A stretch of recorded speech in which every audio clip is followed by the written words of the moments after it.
Ada penanya yang masuk melalui WA ya, dari hamba Allah, seorang akhwat 32 tahun, sudah menikah dari DKI Jakarta, dari 0812, 2 lagi, 63 kali, sekian-sekian. Penanya mengatakan, suami saya tidak memenuhi nafkah batin ke saya karena tidak ada ketertarikan seksual. Saya sudah melakukan dan memperbaiki semua tuntunan suami agar dia memiliki ketertarikan seksual. Namun hasilnya sampai saat ini saya tidak dinafkahi batin. Tapi nafkah jasmani masih mengalir. Suami saya tidak suka dengan keluarga saya. Hampir setiap hari mengkritik saya. Dan suami merasa semangat beribadahnya terganggu karena saya. Sehingga saat ini suami suka marah-marah, sholat di akhir waktu, jarang membaca Al-Quran, dan perhitungan dalam sedekah. Bagaimana baiknya Ustadz untuk saya? Apakah berpisah atau tidak?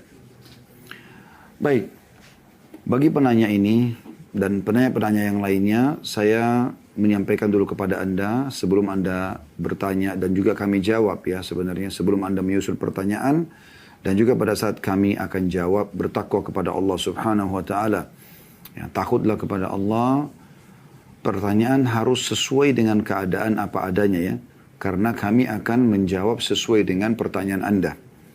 Jangan sampai Anda cenderung sepihak. Sehingga akhirnya jawaban Anda bisa tunggangi untuk maslahat Anda pribadi. Pertanyaan masalah agama harus jelas. Tertuju ya, kepada permasalahan yang sedang dihadapi. Yang benar Anda katakan benar, yang salah tentunya. Saya tidak mengatakan penanya ini, tapi semuanya yang bertanya ya. Saya akan masuk ke pertanyaan yang sudah masuk ini. Di potongan pertamanya saya bagi beberapa potongan. Suami saya tidak memenuhi nafkah batin ke saya karena tidak ada ketertarikan seksual. Saya sudah melakukan dan memperbaiki semua tuntutan suami agar dia memiliki ketertarikan seksual. Namun hasilnya sampai saat ini saya tidak dinafkahi batin. Tapi nafkah jasmani masih mengalir. Ini saya anggap potongan pertama dari pertanyaan Anda ya. Memang kami kaum laki-laki ini, saya bicara sebagai laki-laki, itu sangat pekah dalam masalah seksual ini. Perlu ibu tahu dan semua wanita muslimah wajib mengetahui masalah ini. Laki-laki itu sangat pekah.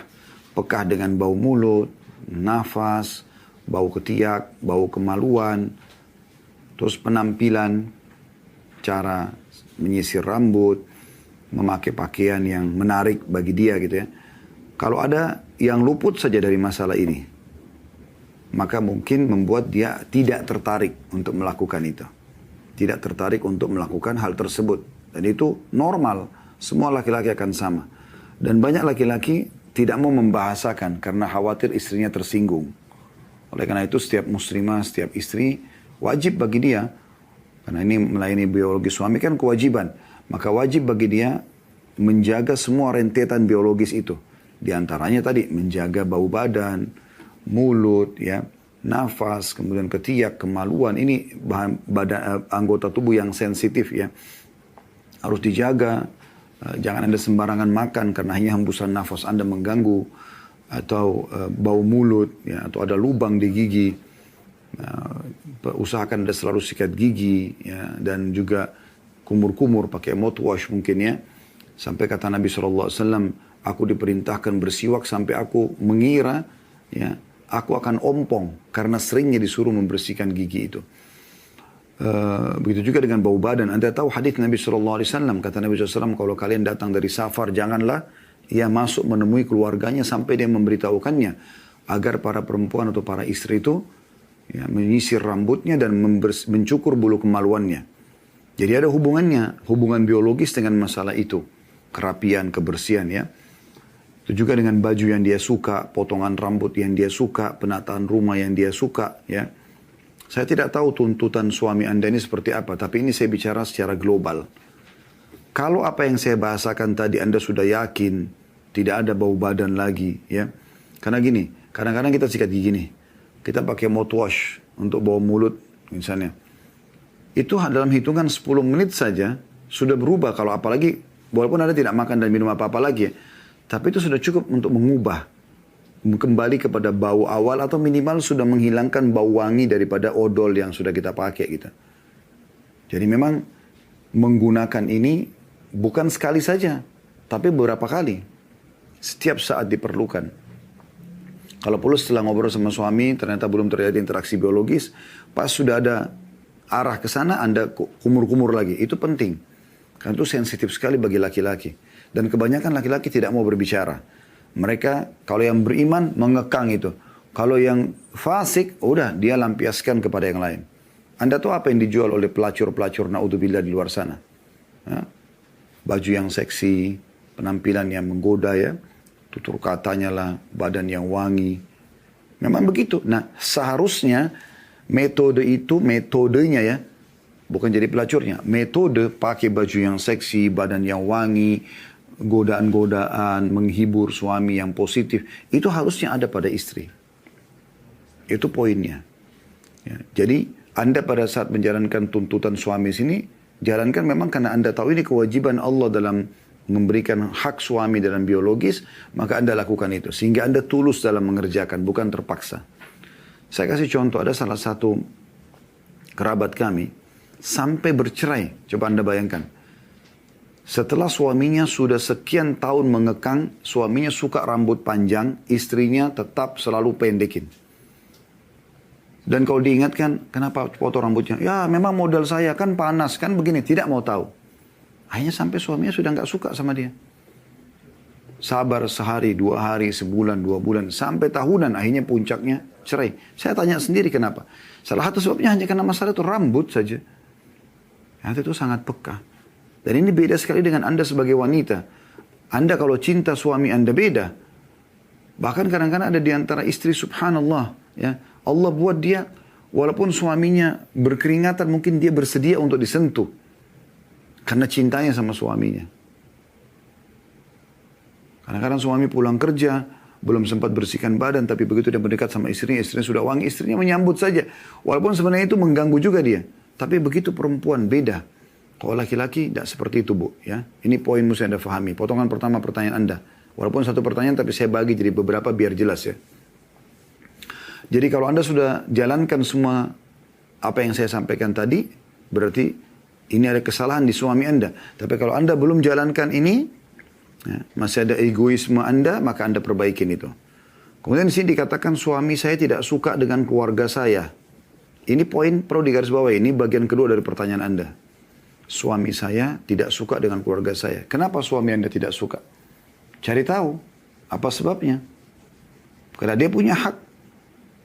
Seorang wanita kalau sudah menikah, suaminya di atas siapapun dari manusia. Termasuk ayah kandungnya sendiri. Ayah kandungnya si wanita. Jangankan bicara keluarga secara umum. Ayah Anda, yang Anda lahir dari sperma dia, yang nama dia ternisbatkan pada nama Anda. Misalnya nama Anda Aisyah, nama ayah Anda Abu Bakar, nama Anda Aisyah Abu Bakar. Anda menikah tidak bisa diganti nama ayah Anda. Tapi setelah menikah, kepatuhan Anda pada ayah menjadi nomor 2. Pindah kepada suami. Termasuk ibu Anda juga. Jadi memang dia punya hak yang Anda harus dahulukan dari keluarga Anda semuanya. Apa yang suami tidak suka, jangan dilakukan. Jangan ngotot. Tetap suruh saudara datang, tetap suruh orang tua datang. Suami butuh waktu sama Anda. Nah ini nggak bisa. Saya yakin setiap laki-laki normal, kalau dia sudah diberikan haknya, terpenuhi. Dan ini saya lihat memang inti permasalahan sebenarnya di masalah pertama tadi. Masalah biologis yang terbengkalai. Karena laki-laki kalau sudah terbengkalai di situ, rentetannya kemana-mana. Termasuk masalah emosional, ya. Termasuk masalah tadi dianggap kurang bersedekah, ya. Ini memang berpengaruh kepada hal-hal itu. Jadi Anda cari tahu sebabnya apa. Dan siapa di antara keluarga Anda yang dia tidak suka. Ya udah, batasi dulu sementara. Kemudian cari tahu momentum yang tepat. Anda bisa berdiskusi sama dia, berbicara dengan dia. Bicarakan baik-baik. Gitu. Ada masalah apa? Kenapa ayah saya? Kenapa ibu saya? Kenapa tante saya? Oh dia begini, begitu dan segala macam. Anda adil di sini. Kalau suami benar, Anda bilang, oh iya memang Anda benar. Memang kamu benar. Saya akan sampaikan ke keluarga saya. Tapi kalau suami salah, nasihatin baik-baik. Tapi kan bukan itu dalam Islam begini dan begitu. Kita bicara baik-baik. Ya. Itu dari suami Anda tidak suka keluarga Anda. Potongan ketiga.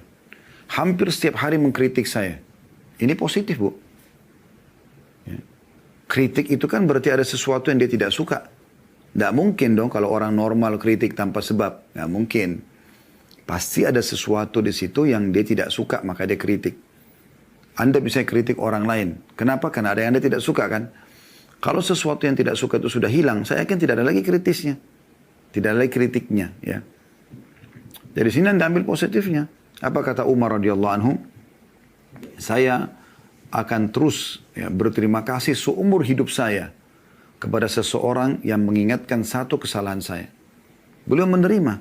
Kalau selama ini orang selalu puji kelebihan kita saja tanpa mengingatkan kekurangan kita, maka ini jadi masalah baru ini. Karena kita tidak pernah tahu yang mana kurang dari diri kita. Kalau yang lebih sudah oke. Tapi yang kurang bagaimana? Kadang kita butuh perbaikan. Kita kan manusia, punya banyak kekurangan. Saya melihat poin ini, bagian ketiga dari pertanyaan Anda, saya lihat ini positif. Kalau suami mengkritik Anda, itu positif. Sangat baik. Ya, supaya Anda bisa perbaikin kan gitu. Terima saja sebagai masukan. Potongan keempat, Anda mengatakan, dan suami merasa semangat beribadahnya terganggu karena saya. Sehingga saat ini suami suka marah-marah, sholat di akhir waktu, jarang membaca Al-Quran, dan perhitungan dalam sedekah. Kalau marah-marah ini pasti ada sebabnya. Ya, sudah kita, mungkin Anda sudah bisa tersentuh dalam hati tadi dari apa yang saya jelaskan sebelumnya. Ada sebabnya, biologisnya terbengkalai, ada keluarga yang Anda paksakan mungkin bertemu dengan dia, dan dia tidak suka dengan sikapnya misalnya. Ya, maka ini bisa menjadi pemicu marah. Kalau sholat di akhir waktu, Anda lihat dulu. Apakah semua sholatnya begitu? Atau memang pernah terjadi depan mata Anda? Makanya tadi saya bilang di awal pertanyaannya, Anda harus bertakwa pada Allah.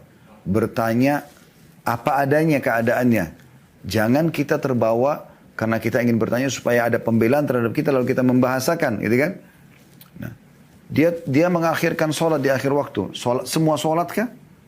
Dan Anda lihat dia lalai, lagi azan dia santai aja, dia main handphone, dia nonton.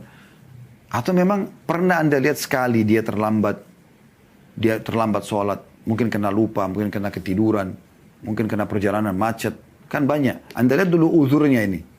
Seperti apa dia sholat di akhir waktu. Jarang baca Quran, itu bukan urusan Anda sebenarnya. Nggak ada hubungannya dengan permasalahan Anda ini. Karena itu hak dia pribadi. Dia baca Quran, tidak baca Quran, tidak ada hubungannya sama istri. Dia boleh baca, boleh tidak baca. Urusan dia sama Tuhannya Allah Subhanahu Wa Taala. Jangan dihubungkan dengan pertanyaan Anda di sini. Dan perhitungan dalam sedekah, ini juga hak dia pribadi. Itu urusan dia karena sedekah itu sunnah. Dia boleh bersedekah, dia boleh tidak bersedekah. Dan masalah menghitung, Anda bilang perhitungan dalam sedekah itu kalau harta dia, hak dia. Tidak usah ibu hubungkan dengan pertanyaan yang ibu sedang sampaikan. Kasus tadi masalah biologis yang terbengkalai itu. Kalau Anda tanya bagaimana baiknya Ustaz untuk saya, apakah berpisah atau tidak, inti pertanyaannya di sini, maka saya mengatakan perbaikin dulu apa yang kami sampaikan tadi. Setelah itu, baru kemudian Anda lihat kalau tidak ada perubahan dari suami, memang Anda sudah coba perbaikin, Anda sudah coba baik, Anda ikhlas karena Allah SWT, saran saya istikharakan. Sholat 2 rakaat, minta petunjuk kepada Allah, apakah rumah tangga ini dipertahankan atau tidak, lalu ikutin insya Allah hasil dari istikharah itu, Allahu a'lam.